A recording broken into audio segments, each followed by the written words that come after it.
Today on Celebrity Lemonade Stand, businesswoman, author, and reality TV star Margaret Josephs. You may know her from Real Housewives of New Jersey, but before she was throwing people into pools, she was already a business-savvy mogul. And now she's lending her expertise to the world of mocktails with her newest venture, Soiree. You have been in the fashion and lifestyle brand forever.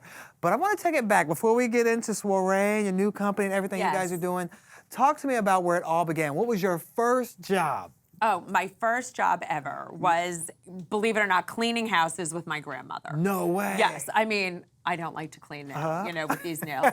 But yes, that's what it was. I was working since I'm a little girl. I'm from immigrant parents and immigrant grandparents, and I was cleaning houses with my grandmother. So did it teach you anything? Yes, it really taught me that hard work pays off. I came from very hardworking parents and grandparents, and that it gave me an unbelievable work ethic, and to really show me that, no matter where you come from, it doesn't necessarily mean where you're going, and that you can make any of your dreams come true.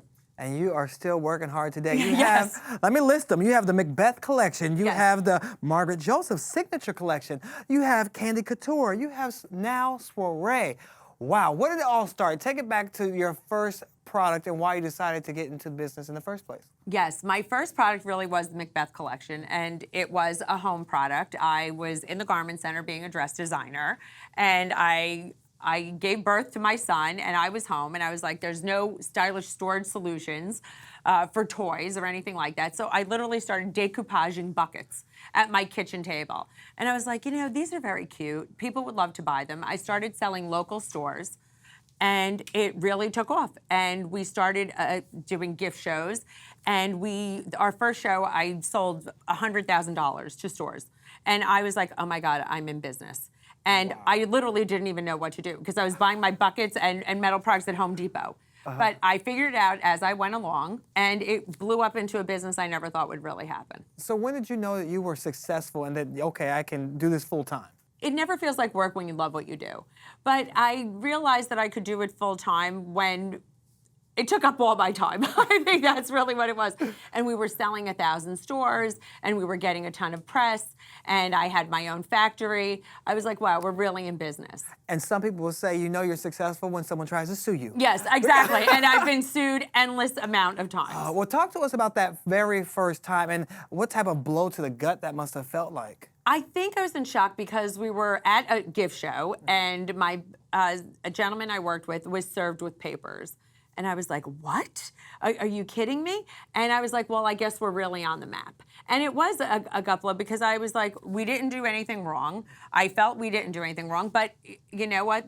We were sued, and that's what happens. And then when I saw my attorney's bills, I was like, wow, we really are in business, and that's what happens. But it goes with the territory. They were saying it was license infringement at the time. License infringement. It was license infringement, and things like that happen in the industry, and we handled it. And sometimes it's easier to settle than fight it out, regardless if you think is wrong. And things are business decisions, and you just put your best foot forward and you move ahead. Well, you have still been moving ahead, and people are buying your stuff in droves. Do you think that people are buying your products because it's you selling them, or they're just great products? I wasn't famous before when I started my company. I think they're great products. They're affordable, and we make fun products that are functional and affordable and fashionable. I always have done that.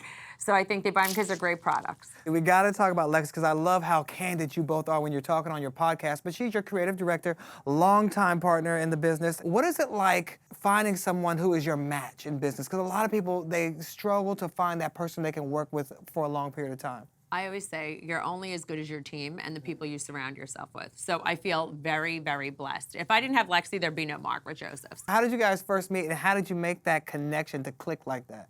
We were introduced by a friend of mine, Polly, from Oklahoma. She was doing a trade show with her, and I saw something in Lexi that was special, and I said, I have a store in Grand Central Station. Could you run it for me this holiday season? And she said yes, and I hired her, and she was such a dynamo. I said, you have to work for me full time. You're amazing. And she just took over. My business grew because of her. And now you guys are going around the world talking Around about the world. Soiree. Yes, So, around the world. Tell Soiree. us a little bit more about Soiree and why you decided to start a company like this. I do not drink alcohol. So I'm going out, I'm ordering cranberry juice and club soda and iced tea. There's nothing sophisticated to drink really on the market. So Lexi and I said, what is something that we can do together? She's a cocktail queen, I'm a mocktail queen. So let's come out with a drink that's sophisticated, that someone can order, that's all natural, low in sugar, that tastes great. So we worked on this for an entire year with a flavor house, came up with sophisticated flavors. I mean, we have a cucumber drink that's cucumber, elderflower, mint, and chamomile. Tastes great, lightly sparkling. I don't drink either, and I'm always like struggling to find something that I could drink besides lemon water. I don't want to drink lemon water. No, and if someone else, and you can mix it too. It's a great mixer. Okay. Oh, I like it. And it doesn't have an aftertaste. I hate when some of those mocktails have an aftertaste. It's naturally sweetened with monk fruit and real cane sugar. Okay. But it's only 45 calories for 12 ounces. That means a lot, because a lot of times you're drinking your calories, and people are like, oh, I don't want to drink all of my calories, and then they're, getting bloated because of that. But someone who does drink can use it as a mixer. So you talked about the developing it, like you were hands-on, were you tasting everything? God. Like, what is that process like for people who may say, I want to develop a drink one day? It's a lot of work. I mean, this is something Lexi and I knew nothing about, and I feel like now we know everything about the beverage industry. Was it the learning curve that made it a lot of work? What was it? It was the learning curve. There's just things that you don't know. It's like you have to work at the flavor house. There's natural juices, things that are sweetened, a thing that's called a cloud that puts the color in a drink. I mean, I didn't know anything about this, but I feel like, I could talk to anybody about making a beverage now. And then the co-packer who makes, where you bottle your beverage. And then you have to do the labels. And there's FDA approvals and things like that we have learned so much about. What was the major difference between putting this out and maybe some of your other products? In Soiree, we have funded the entire thing myself. Wow. We're taking all of the risk. But I absolutely believe in this beverage. It's perfect timing. People are choosing not to drink. Alcohol is not authentic to me. I have to really do what's always authentic to me and what I really believe in. I like that, because it seems like so many other people just want to put their name on a product or just want to put something out there because it sounds cool and marketable. But why is it important to do something that is organic to your lifestyle? I feel like people buy what they believe in. And I don't want to speak about something that's not authentic to me, because I can't get behind something that I myself don't love. I can't just slap my name on something that I'm not using and I don't believe in. Even when I endorse something or someone asks me to promote something, is it something I'm going to use? Is it something I believe in? I can't speak to something if I don't believe in something. You're a great innovator. Thank you. Okay, cool. We're going to play Celebrity Squeeze. Are you ready? I'm ready. Okay, I have a deck of high-profile individuals. I'm going to ask you rapid-fire questions. You're going to pick one of them for the question as your answer. Okay. And tell us why you picked them. We have your boss and Watch What Happened Live host, Andy Cohen. Andy Cohen. We have P. Diddy himself, who just goes by Diddy now, rapper and producer. We have model and also chef, Chrissy Teigen. Love the And editor-in-chief in Vogue, Anna Wintour. So, I'm ready. Who would you like to write the first review for Soiree Mocktail? Okay. Chrissy Teigen. Ooh. Chrissy Teigen. Okay, why? Because A, she's a chef. She no longer drinks. She is now sober. And I think she would love Soiree. And she has tons and tons of followers. Love that. She'll boost the business. Okay, next up. Who would you like to make the best commercial for Soiree? Andy Cohen. Ooh. I think Andy Cohen would do a great commercial for Soiree. Okay. He's very authentic. He's my boss. He would look adorable. I'd maybe get him a print of Soiree shorts. I think Andy Cohen would do a great commercial. Okay. Who would you want to drink mocktails with? Anna Wintour. Anna Wintour, I would drink mocktails with. Her and I would look very glamorous, very chic. It would be a great photo op. Okay. I'd love to pick her brain. And then she could put you in Vogue. Yeah, and then Vogue. Vogue. I'd love to be on the cover of Vogue with a Soiree. That would be amazing. Okay. Who would give the best business advice? See? P. Diddy. P. Diddy. Ooh. See? I saved him. Because he's amazing. He's a mogul. I mean, come on. He's done so many great things. True. He's launched so many careers, and I think he'd give me some great advice. Okay, your next and last question. Who would you want to partner with in your next brand? Chrissy Teigen.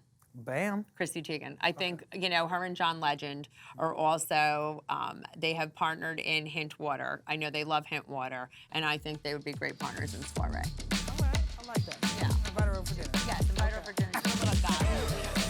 So you know most lemonade stands, they're run by kids, right? Yes. So now we want to toss it over to the youngest business moguls out there so they can get some questions answered by a pro, all right? All right. Okay, our I'm first one excited. is 11-year-old Kayla.